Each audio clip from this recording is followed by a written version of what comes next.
everyone. Hello, Good everyone. evening. Hello. Welcome once again to our family vlog. This Yep. is Helos. Yep. And this is the Holy Week.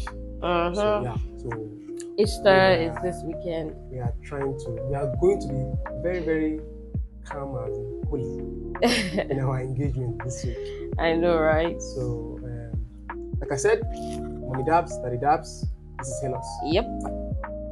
All right. So today we'll be very precise about what we want to talk about, and it's still part of the series, anyways, because the personal experience and something this one is it's going to be a form or an avenue to also educate people about some things they're not really sure of. So first of all, I'll be talking about my journey as a new mom who struggled with lactating. Yeah. And given that being a new mom, there are a lot of things I wasn't aware of. There are a lot of things I did not know, so I struggled a bit, and it really affected me. And I just want to talk about these things, and then possibly solutions. And for every other mom out there, just know that you're not alone. So I remember when I gave birth to my daughter, like we talked about the whole story of giving birth to our baby girl, and it was a blissful day. I was really happy. And then with the realization that she was born with a cleft lip, and that was something that we never imagined or never saw. Apparently our pediatrician told us that we were supposed to have an anomaly scan an anomaly scan to check out for any deformities in the baby and all of that, which we didn't have because we weren't really advised to, and we just gave birth to her, and then we realized, oops, she has a cleft lip. Luckily, as God will have it, she didn't have a cleft palate, which actually is also a hindrance to the baby feeding properly. So given that when she was born, I wasn't able to produce milk immediately, and she had to eat, obviously, because she would cry, and the doctor was like, try and pump. I already bought breast pump before that time. That is something I already bought because I was like, I'll do this, I'll do that. Before I even had my baby, I had the intention that I will breastfeed my daughter till she's 1 year plus. Like she'll be like 1 year, 6 months. That was what I was telling my husband. I was already rampaging about exclusive breastfeeding and how I want to breastfeed my baby till she's 1 year plus. But unfortunately, I didn't have the opportunity to do that immediately. Because first of all, I did not lactate immediately, and that first day she had to be fed, and then the doctor was like, the pediatrician was like, she has to eat, so you have to buy a baby formula while you try to pump. And my husband, that's when they actually told my husband to buy Nan1. That's the formula she had taken ever since. It was 9,000 something, yes, when we bought it first in the hospital. So when the Nan was given to her, she ate. Then she used to eat 30, I think it's 30 meal, 1 spoon every 2 hours. She was meant to be fed that way. And given the way she was born, she was left in the NICU for a while, and I couldn't really hold her or bond with her, at least for the first 3 days while we were in the hospital. We had scheduled visits, because if you know what the NICU is, you will know that it's very secluded, and when you want to go in, you have to sanitize, you have to take off things, they have a specific slipper you have to wear that has been sanitized and all of that. People are supposed to go in there, just mom or dad, strictly, no other person. So I was able to go in to see her on occasionally. I would watch her breathing through the oxygen tank, which was really heartbreaking. And then I realized at that time they couldn't really feed my baby via the mouth. So she was being fed through the nose. So you can imagine having that kind of thing. And then I couldn't lactate still. Like I was trying, how would you exactly? Because I was already emotionally stressed and I was exhausted. So I decided to look at the bright side. I was like, okay, there should be a solution. At that time, the doctors were like, we need to take her to Lute. They referred us to Lute. So that is the smile train. God bless them so much. And we were actually told to go there and then see the professor who is in charge of that department, for her to see us and tell us the way forward. And they gave us hope. I was like, don't lose hope. There's definitely a solution to this problem and all of that. So at that point in time, I I and my husband waited. We were taught how to feed our baby through the nose, and I was still not able to lactate. And she was feeding through the nose for like a week. Yes, she was feeding through the nose for a week, and every 2 hours. Yes, and I still wasn't able to lactate because they were like, don't try to put the breast in her mouth because you don't know if she has palate. If it gets to come to her nose, that's the problem. Because she doesn't choke, she can't latch on properly. There were a whole lot of things. I tried pumping, nothing. There is nothing I did not eat. You get, I tried everything. I ate coconuts. I took dry pap, I took milk, I drank tea, I boiled palm wine and I drank it. What did I not try? Like that was why at some point I was not concerned about you. Because it was really affecting. I don't want you were anything that is subscribed. You just buy your wife this. I will go and buy her I this. Get it. Somebody will come from so please get her this. I will go and you were just taking anything and everything. And I was like, at the end of the day, come on. There will be a time these people will start want to suck because everything that you have taken is what she has to take. But then still I wasn't lactating. So apparently that particular day we were home, and that was before we took her to Lutz because she was basically like 4 days old, maybe 5 days old or so. And they told us that we should be careful with the tube that was inserted through her nose to her stomach, and they were like, be careful with it so it doesn't pull out, or hurt her in the process. So they told us to be careful. So we're always really careful whenever we're feeding her, and we'll use a syringe, get the milk in, we put it in slowly, and they told us make sure air does not go through. My dear, there are sometimes when we're trying, my hands will be shaking, I will be frustrated, I will just start crying, because it was a lot to take in at that moment. And long story short, that particular afternoon while we're in the house, we realized, I went to check up on my daughter, and then I realized that she used her hand to remove the tube right from her stomach out of her nose. I panicked immediately. I was scared. I was like, oh my God, hope it has not punctured something. Hope she's fine. Hope she's good. Because my head was spinning round and round and round. And I'm like, what's going on? What's happening? What's happening? And my husband was like, calm down. I'm like, how am I supposed to be calm? How are we going to feed her? I'm not even lactating. What am I going to do? How is she going to eat? They say we shouldn't feed her from the mouth. I panicked, I started calling everybody that I could call. I even called my doctor. He was like, calm down, don't worry, you figure it out. If you think it's an emergency, bring her to the hospital so we can insert the tube back in her nose. Then my mom was like, calm down. Why not try breastfeeding her? I was like, Mommy, didn't you hear? They said we shouldn't try because it's most likely she has a cleft palate and she obviously cannot latch. She was like, and I was like, it's not like breast milk is even coming out, so why am I even stressing? Let's just figure out a way to feed her. I was like, let's try using a spoon to feed her. My mother was like, we'll just put some out there.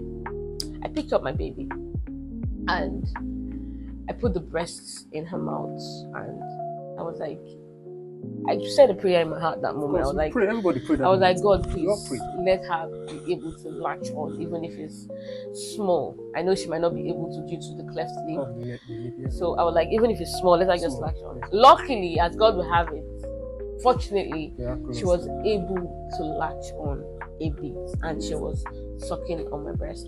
And at that moment, I was grateful. Even if nothing was coming out, I was grateful. It felt like something that I didn't think was going to happen happened. And there and then, she kept on lashing on. And miraculously, milk came out. I was so elated. I was so over the moon. I was so happy. But obviously, she can't latch on properly still. So the milk was pouring a bit, was wasting away. And at that time, I was like, get the breast pump. At that time, I bought manual because the same manual was actually the best, apparently. So I tried using the manual to pump. It wasn't really forthcoming to my expectations.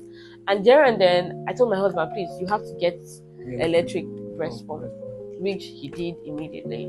I put that on my breast, pumping this milk, hoping to get at least, I would lie, that first period, I got at least one full bottle, which I was really grateful for. I was pumping frequently, trying to make sure that, okay, the production of the milk increases. So I was giving her breast milk through her mouth. And I had to use a spoon to feed her because she can't obviously suck a bottle. So I had to use a spoon to feed her until the 6th day where we had to go to the hospital to see the doctor. And we went to the hospital to see the doctor, and the doctors did their checkup. They were like, oh, she's 6 years old, she's cute. Oh, okay. They checked her and they realized she had just cleft lip and not palate. So then still they said she would still struggle with sucking, so I should just focus on pumping. And they advised me that, see how you can give her exclusive breastfeeding. But if your milk is not forthcoming due to obvious challenges that you're presently having, you can always supplement with the baby formula. Because at that point, they told us our baby was scheduled for surgery for her lip in 3 months' time. And she needed to be a required weight, which was 5 kg and above. 5 kg and above. So she needed to be 5 kg and above for the operation to occur. Yeah. So we were challenged with the option of, okay, what to do. And given the fact that she can't still latch on properly and the milk wasn't really so much, it was okay, but not enough for her. So the doctors advised that we should just use both formula and breast milk in between. So that's basically what I was doing. While she would try and suck a little, I would pump. My production was reducing. I was eating breastfeeding cookies. I was taking mama laids for breastfeeding, for lactating. I was taking a whole lot of things, a whole lot of supplements. Yes. And still the production was reducing, which broke my heart because I felt like I wasn't enough. I broke down. At some point, I felt really sad. I felt like I wasn't doing enough or something was wrong with me. Why can't I breastfeed my baby? And then I'm like, give yourself a break. You're going through a lot of mental stress because we had to go to the hospital every week, Mondays and Tuesdays, every week for checkup for our baby. For the next 3 due months. To the fact that she needed this treatment and she needed this consultation, prepping her for surgery. So some days I go without eating, and things that are required. There's nothing I did not read. I read everything.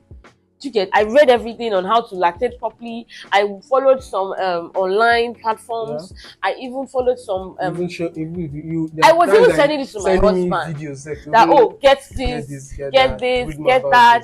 I took yogurt. I took this. I made smoothies. I was doing all of that, trying to make sure that I lactate to feed my baby well. But in between, it wasn't enough, and she had to eat. So I had to feed her with formula in between, and I was still trying my best. So there's one day I went to the hospital. I got to realize that, I decided to try to feed her with my breast. She started latching on slowly. It wasn't really enough, but she was trying to latch on due to the hindrance of her cleft lip. And we were managing that, and the little I'll pump, I'll store, and then make sure she takes them every day. I was trying to make sure that, every day she takes a little bit of breast milk. Anyone that will come out, even if it's a drop, I'll make sure she takes it because I obviously know the importance of breastfeeding. So while prepping, it got to the 2nd month, and her latch was stronger. So that period, I stopped giving her formula. I was basically at home I wasn't going to work at that time. So I was on maternity leave, so I was home. So I basically would spend my whole day sitting on the couch, have my food beside me, breastfeeding my daughter. Every time. My husband would come back from work and he would see me breastfeeding because that was the only thing I had to do. I couldn't really do anything.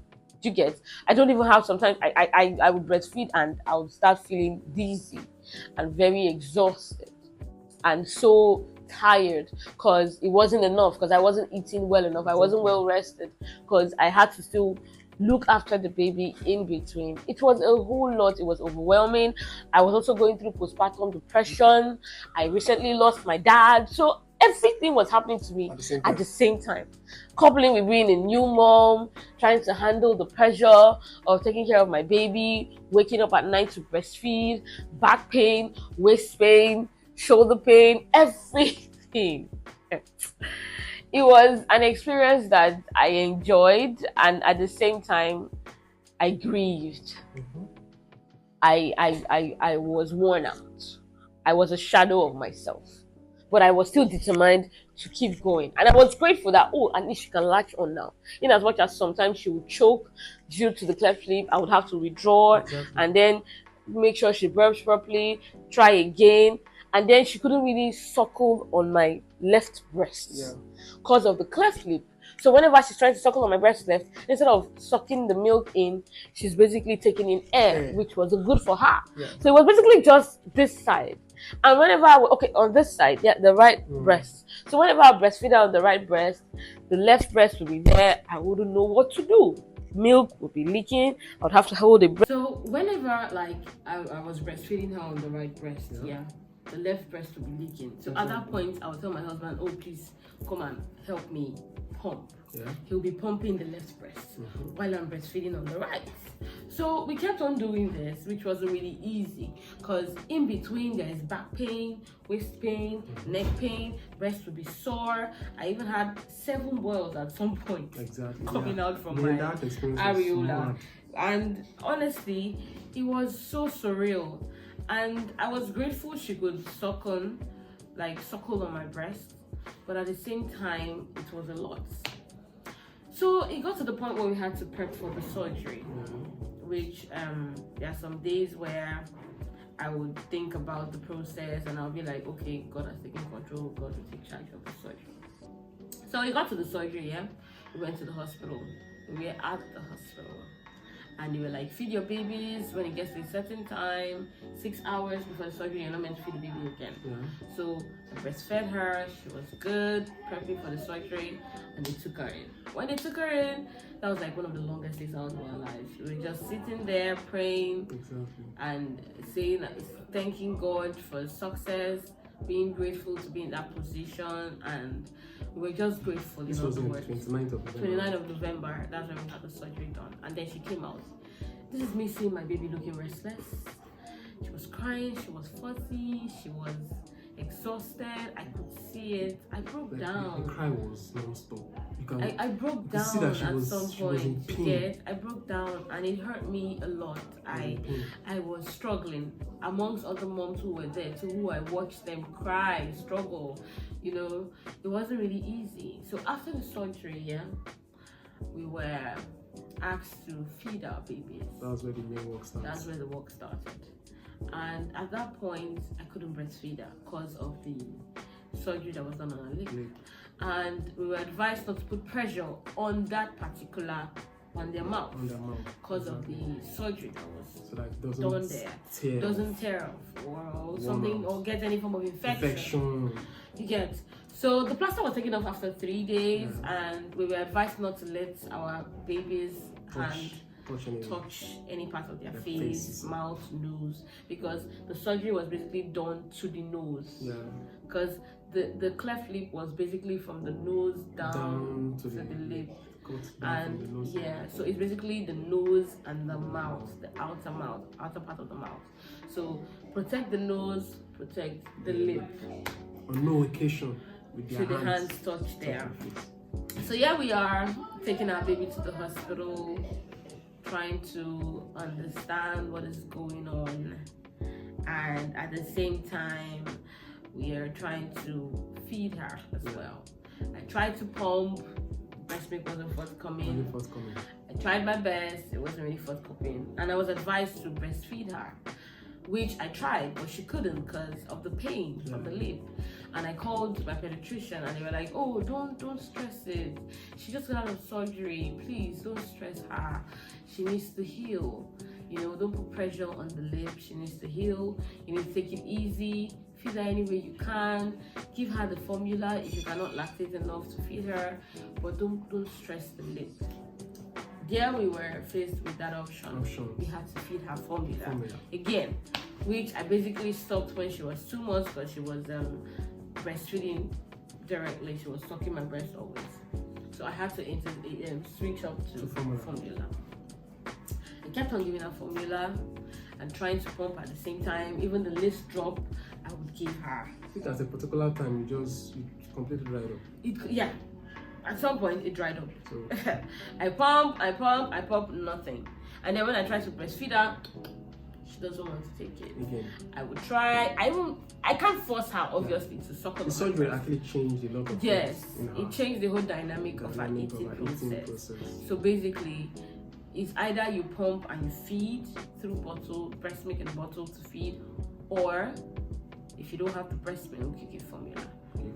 So we had to look for a solution to feed our child immediately. So that was one reason why she definitely, and she's eating, like she's eating. She eats a lot. So of course we just have to just focus on the formula, because personally I wasn't even comfortable with how the whole situation was, hitting my wife, because a lot of advices from different places, people. There's nothing I did not drink. They asked me to give her palm wine, to give her Ogi Baba, both the white one, both the yellow one, both the brown one, and there were a lot of delicacies they were asking me to give her for breastfeeding mothers. Just to I took a lot of for her to be able to lactate. Breastfeeding cookies. And I was like, I don't know. Everybody will come with their own different, advice. Yeah. And I was like, okay, all these things you are taking it, we don't even know which one the your body effect on the baby, is going to be. And at the same time, I was also going through my own stuff, You get? Because I haven't mourned my dad. Yeah. I couldn't go for my father's burial, which was in the same month, which was November, and I couldn't go for his burial because of my baby, and it was sad. I couldn't mourn my father properly because I had to take care of my baby. Exactly. Up till now, I'm still in denial.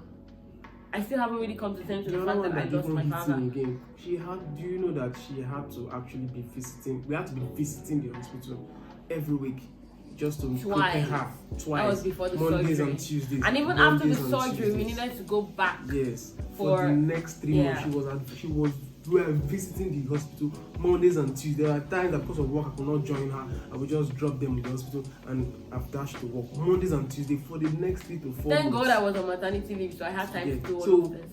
You didn't enjoy your maternity leave, as long as I'm concerned. Then what do you mean? What do they enjoy maternity leave? Like I'm saying that there are some mothers that without any complication, without any challenges, they just be at home. But yours, your maternity leave was because at some point when I gave birth, my mom had to leave. So I had to bathe my baby myself, and then she was like 2 months old. I would bathe her myself, freshen up, feed her, put her to bed. My mom had to go back because of my dad's burial. I couldn't go with her, which was really sad. I watched everything online, but it felt so unreal, Up till now, I still can't believe that I lost my father in the process of in all of this. That is story for another day. So you can imagine. And in all of this, I sit there and I look at my child now. She's 8 months old now. She's grown. She's grown. She has this very beautiful smile. She plays a lot. She's crawling all over the house. She's standing with support. And sometimes she would remove her hand from the support and basically stand. And I'll be like, whoa, look at her. She's standing, and then she will sit, she will crawl. She's happy, she's healthy. My child hasn't been to the hospital for anything aside vaccination for the vaccines and the surgery. She's as healthy as a horse. And then you sit not there. Not a catarrh, not a cold, not even cough, not even catarrh. And then someone will sit down there and want to make me feel bad, like I didn't do enough as a mother. Hello, I am proud. I am grateful. And the surgery that took place was free from Smile Train. Shout out to Smile Train. Shout out to Professor Ogunlewe. She's a wonderful mother. She was there for us. There were a lot of moms out there who were struggling with. We had this issue of not being able to lactate. Well, I feel the essence of this video is just to encourage every mother out there who is struggling. You are not alone, and there's nothing wrong with you. Because the essence of this video was, we 2 days to us celebrating our daughter's 8 months milestone. So my wife was already advised that we keep all her all her Nestle food cans, just to for future purpose, for memory's sake. So when we realized that she's gonna be 8 months in 2 days, then I was like, man, it's time for us to actually celebrate ourselves, like pat ourselves on the back that we've tried. Yeah. So we tried to create a particular content, gathered all the cans, and averagely we tell about 53 of them. So we formed the pyramid. Yeah. After forming the pyramid, even the baby herself was even scared, but she was shocked to see, wow, like, okay, this is what she has eaten in the past 8 months, 7 months. So we were trying to actually, get a picture of her, but she was just focused on, looking at the pyramid that we formed. So in that process, we had to snap her, and I started planning create a beautiful content about this, just to encourage parents out there, encourage us as well too, to say that we've done well for ourselves. Yeah. So she mentioned something that this thing is going to happen in 2 ways. This is going to go viral, and 2 things are likely going to happen. Some people will resonate to the content, while some people would respond foolishly to it. React negatively. I'm sorry I used the word foolish, but that's I was like stupidity. I was like I didn't care. But honestly speaking, now I was like, wow. It was when we started getting feedback. Imagine somebody making a post saying, oh, what's the use of your wife's breast if she cannot breastfeed? Signs of a useless mother, all sort of things. It is absurd. And here I am, I'm like, do you know our struggles? It is absurd. And so people need to be kind with their words. Because people are going through a lot. And there are so many mothers out there, who have this experience. And they can't come out because they are ashamed that, society will bash them and tell them they are not good mothers. My dear lady, my dear mother, my dear woman, please do not be ashamed. Your baby has to feed. Exactly. If you cannot breastfeed, please, for any reason the breast milk is not forthcoming, please give your baby formula. Don't starve your child because of what someone else would say. And it's so sad that some people see this as an opportunity to shame women, which is clearly a very, very insane mentality. Insensitive. Because if we're in a society that people are normal with right thinking capacity, you see this kind of thing, you will use it as an avenue to educate people and let them know that, people struggle. Definitely. But then I see comments from self-proclaimed, or should I say, I don't want to believe that some of those doctors are actually licensed doctors with MBBS degree. I don't want to believe in Nigeria you meet a lot. Because if they are, they would understand that there are women who struggle to lactate. Sure. And there is no doctor that will tell you, knowing fully well that you can't lactate properly, that will tell you not to feed your baby formula. They will basically advise you, give your baby formula since you struggle with lactating. While there are some women who are out there who obviously have excessive breast milk. And funny enough, they have their own struggles. Because with the excess comes with its own perks. You see them having breast engorgements, which causes fever, makes them feel sick. They have fever, they have headache. And then coupled with the stress that comes with sitting down to breastfeed overnight, you don't even want to go there. And funny enough, we still do it as long as the breast milk is coming out. But when it's not forthcoming, please feed your child. Don't starve that baby. Don't watch your baby starve just because of what people will say or what society would say. And if you're a father out there, or incoming father, expectant father, and your plan is to shame your wife just in case she can't lactate properly, you already failed as a man. I think that man is cursed already.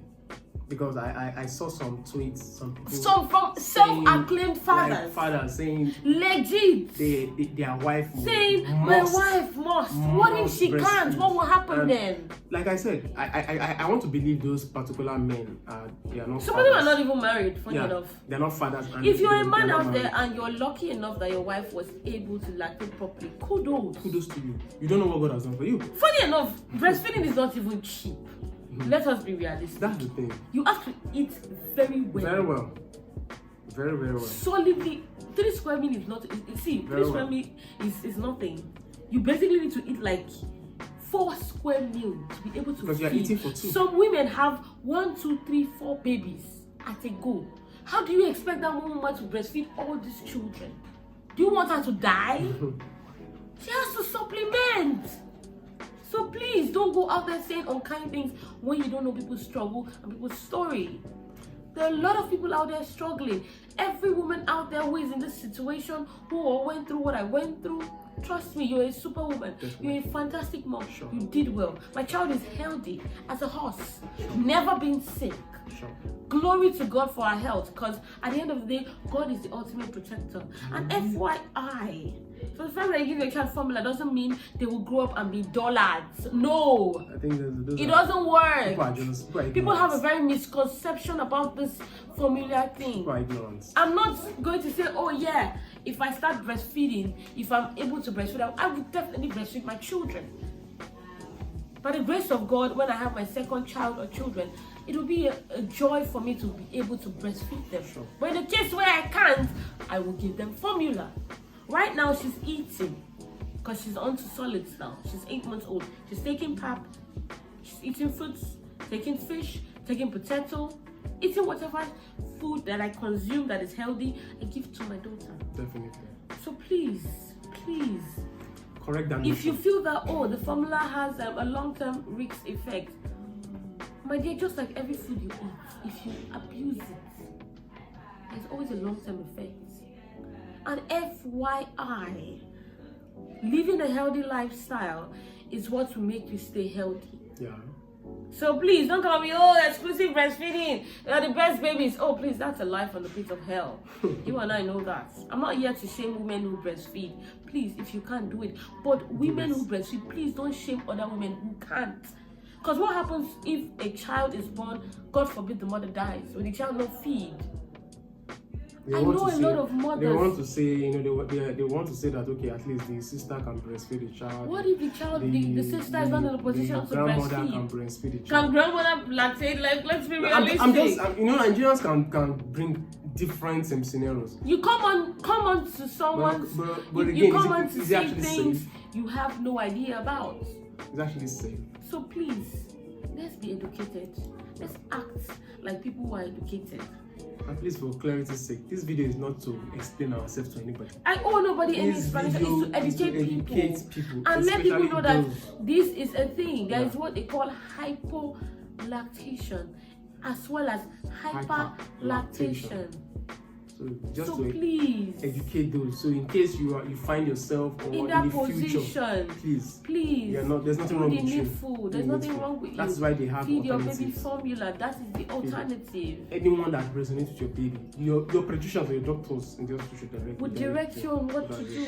For us, we're told to give our baby now. And the very first day, I got it in the hospital. I think 9,005.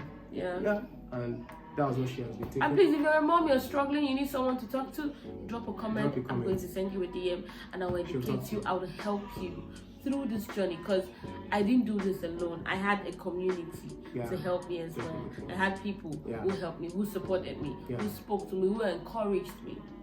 Because assuming I didn't have anybody, it wouldn't have been easy for me to get. So please, I'm putting this out there.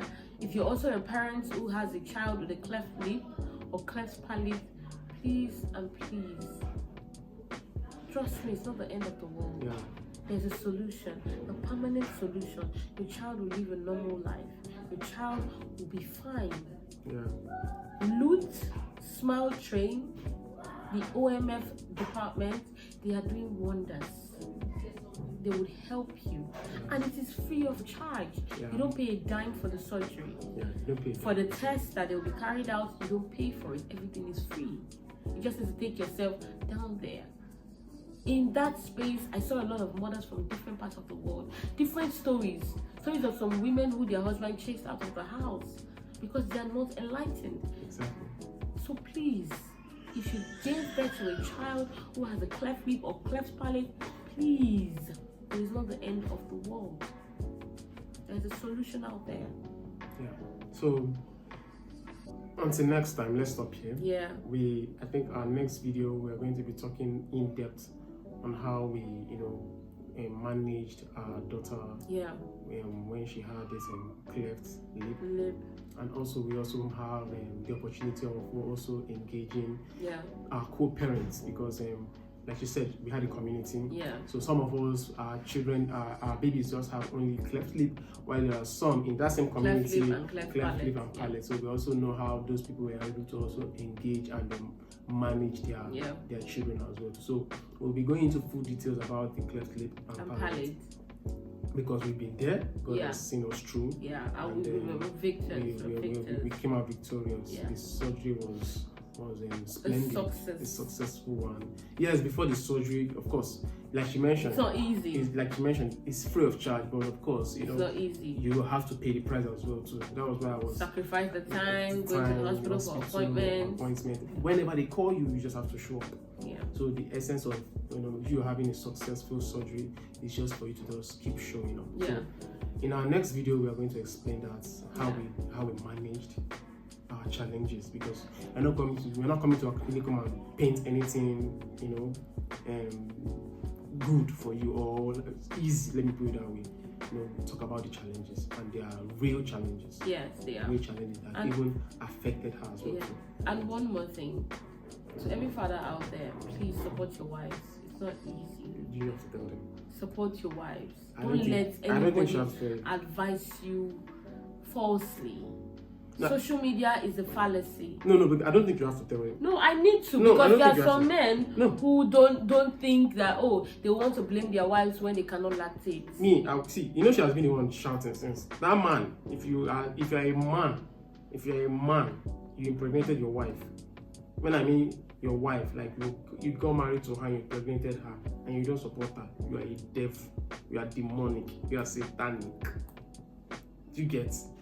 And trust me, it will hit back at you. So I'm not in the era of them trying to advise a father or a husband to support their wife. It is your duty. It is your responsibility to support them. Support your wife, because they are carrying your own baby as well too. You deposited it there. So it's only commonsensical and naturally inclined for you to actually assist them. They're like the support machine. They're the support system. Yeah. Do you understand? So at that moment, I don't have to advise you. Yeah. If you don't, whatever you see, you take it, because of course, anything, like whatever you sow, you reap. Definitely. So for now, this is how we're gonna close the curtain for today.